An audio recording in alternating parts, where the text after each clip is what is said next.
on a little bit early tonight with free agency going on. I'm Scott Van Pelt. This is SportsCenter. We continue with you till the bottom of the hour. And as we continue documenting the free agency story, the point guards, when Utah moved on and traded for Mike Conley, it was clear it was the end of Ricky Rubio's time, though. Word was they were planning to move on prior to that. 3 years and $51 million means he will be a point guard out in Phoenix with the Suns. Derrick Rose, former MVP, had a career renaissance this year with the Timberwolves after injuries threatened to completely derail it. Heads to Detroit, 2 years, $15 million. He averaged 18 a game, had a 50-point game last year, and now he's got a new home. Kemba Walker to Boston had been reported by Woj for several days, and as it ends up, it's part of a sign and trade with the Hornets. Kemba gets a 4-year, $141 million max deal from the Celtics. Rozier heads to Charlotte for 3 years and $58 million as per sources. The newest Boston Celtic, Kemba Walker, is our guest on SportsCenter. And Kemba, as we were getting prepared to start, you said today was surreal. What part about this day is the hardest part to kind of make sense of?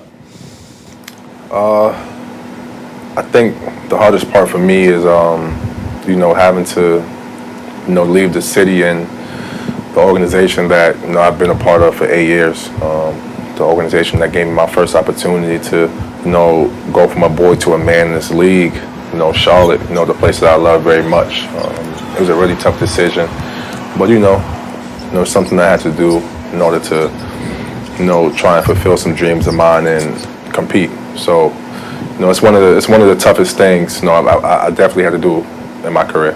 So as this is coming into focus and you're working through that, what was the most important determining factor to tell you I got to leave this place behind me and move on to the next thing?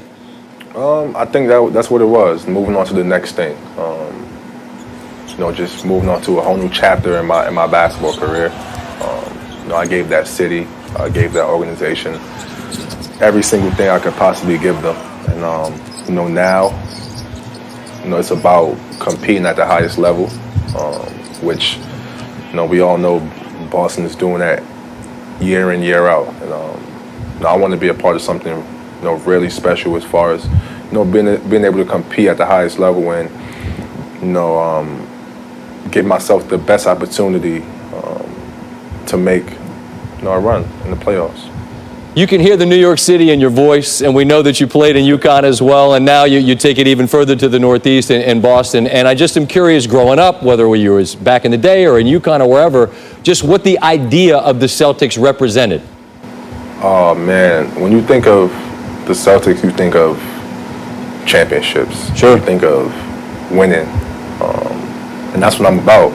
I'm about, competing for championships and winning. That's something I haven't been able to do throughout the early years of my career. I haven't been a consistent winner in this league, and I just felt like Boston was the best fit for me to try and accomplish those kind of goals. You're one of the huge stories, but we had an idea this might happen, and there's all these kind of shocks that, well, this guy's going here, this guy's going there. How much are you a consumer, Kemba, of what's going on, whether it's your friends or the teams you're going to compete with, the craziness of this day? How much are you able to pay attention? Not much at all, honestly. I'm really finding out everything through my friends. These guys have been texting me in the group chat, and just whoever signs somewhere, it just comes up in the group chat. So that's my lifeline right there. Without those guys, I wouldn't know anything. I wasn't going to ask the corny question about tweets, but I am curious about this. Like, what level friend/family member do you have to be to get a return text from you today? Because I got to believe that bubble is like 200, 300, whatever. What's the level to get a return and reply? Oh, man, you got to be up there. I imagine so. I imagine so. Listen, as the line goes, you could have been anywhere in the world tonight, and you're here with us, and we appreciate it. I know you got places to go and people to see and celebrate. So thank you so much, Kemba. Good luck in Boston, all right? No problem. Thanks for having me. I appreciate it. All right, we'll stick with the Boston theme. Red Sox in London in a stadium built for aerodynamics for track and field, a 380-foot fence and center. Add the very bouncy baseballs they're using this year in the big leagues, and what do you get? Well, you got a Vegas total for the Yanks and Red Sox of 16.5. not high enough. Yanks had 17 by themselves Saturday. More scoring today in London. They might have an idea of what baseball is there that's not quite reflecting what the game is. That doesn't work, sir. That doesn't work. Pick a side.